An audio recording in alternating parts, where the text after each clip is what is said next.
donc là, on est un peu dans les repères historiques et on va voir évidemment ce qu'il en est, aujourd'hui et peut-être ce qu'il en adviendra demain. On est encore donc dans l'univers là de la paperasserie, des papiers, des dossiers, de la bureaucratie. Hein. Ou du pouvoir ou des petits pouvoirs exercés par le moindre fonctionnaire exigeant. Hein, donc on est un peu dans cette vision-là. Petit à petit, l'État va peut-être sortir de ce rôle un peu coercitif pour petit à petit, et sans doute là, dans la deuxième moitié du XXe siècle, on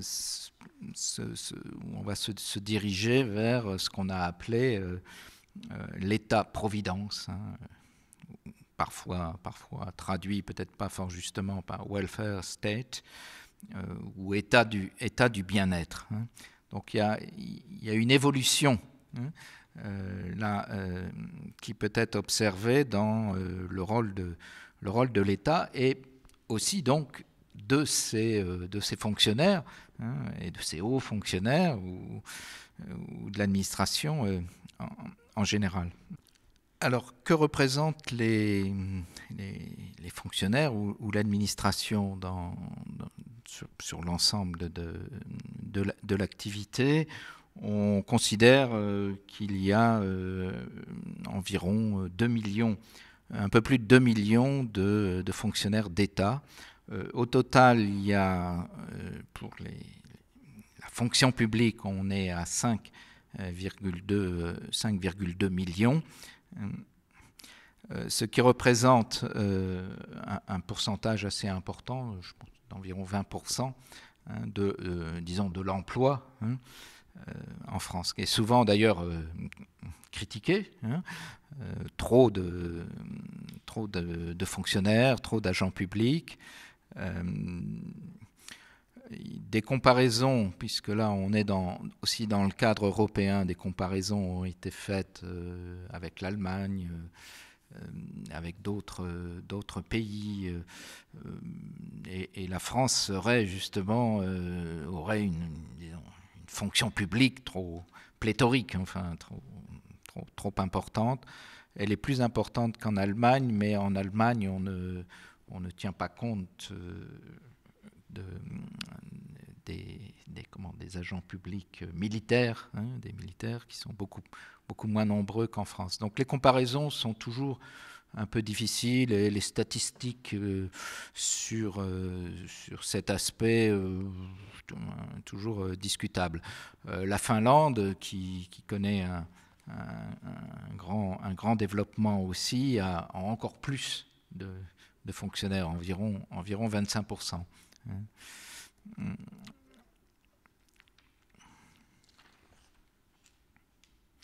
Alors, je rappelle, je donne quelques chiffres très rapidement. En France, il y a 3 fonctions publiques. Hein, la fonction publique d'État qui représente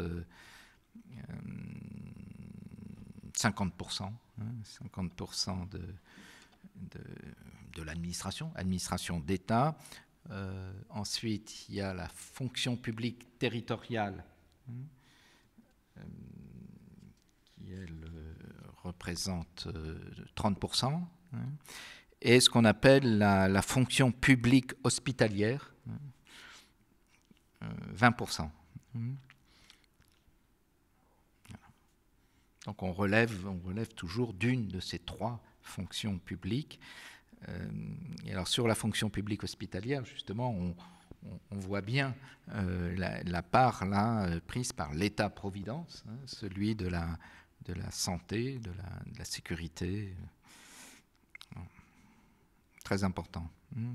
Je rappelle aussi que les mêmes choses, hein, 1946, sécurité sociale. Hein, sécurité sociale. Hein, c'est aussi juste après-guerre, après la Deuxième Guerre mondiale, qu'a été créé les systèmes d'aide de type sécurité sociale. Hein. Tout cela est assez cohérent. Les enseignants font partie de la fonction publique d'État.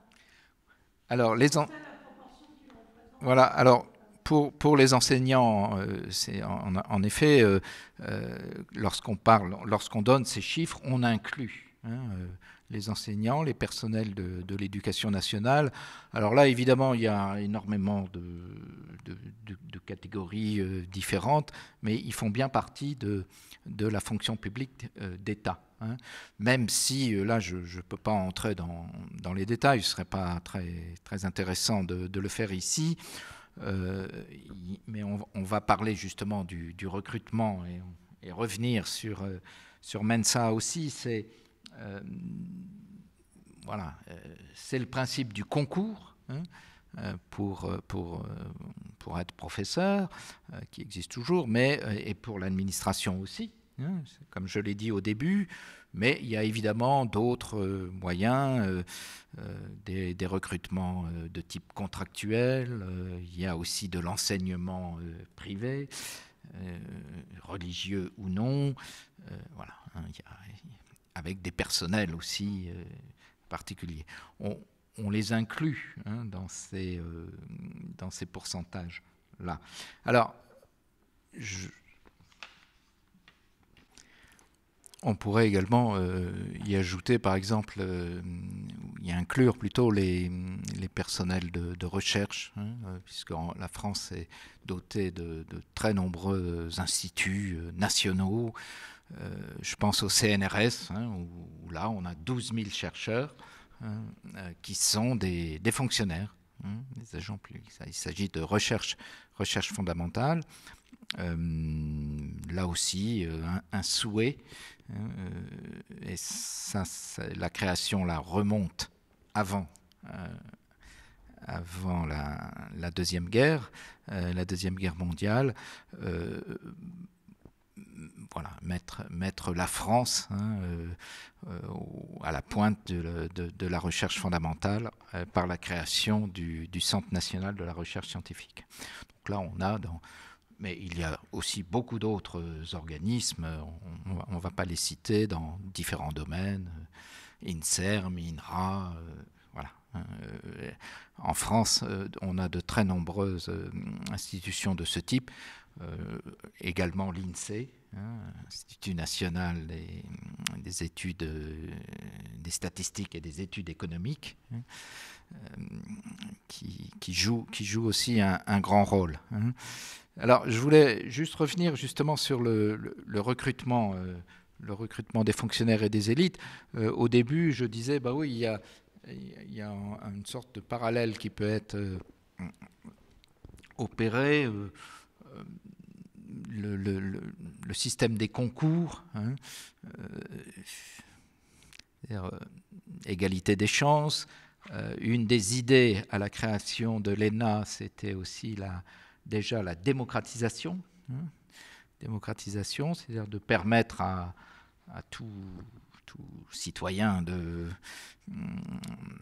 d'accéder à des fonctions de direction dans l'administration par le biais des concours.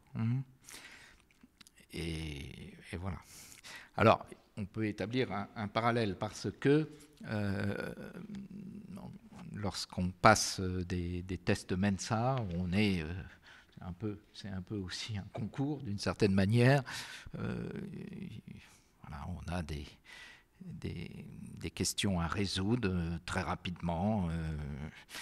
Et bon, toute proportion gardée, le système des concours est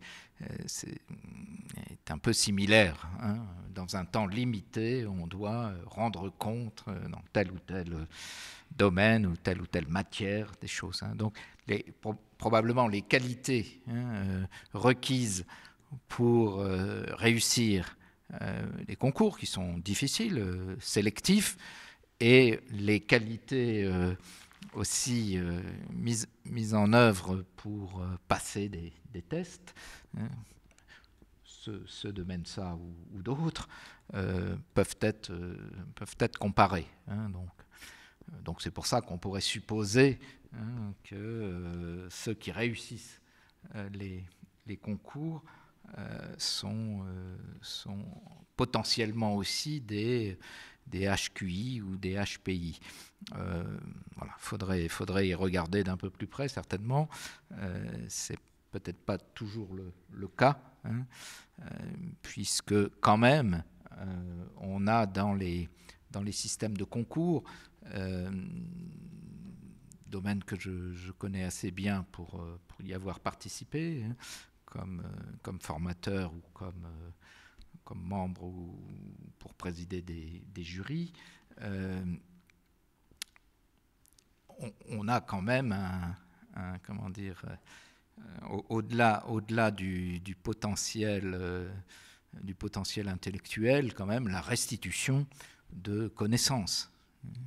Donc on n'est pas tout à fait sur le même mode, mais quand même il y a des similitudes qu'on peut observer.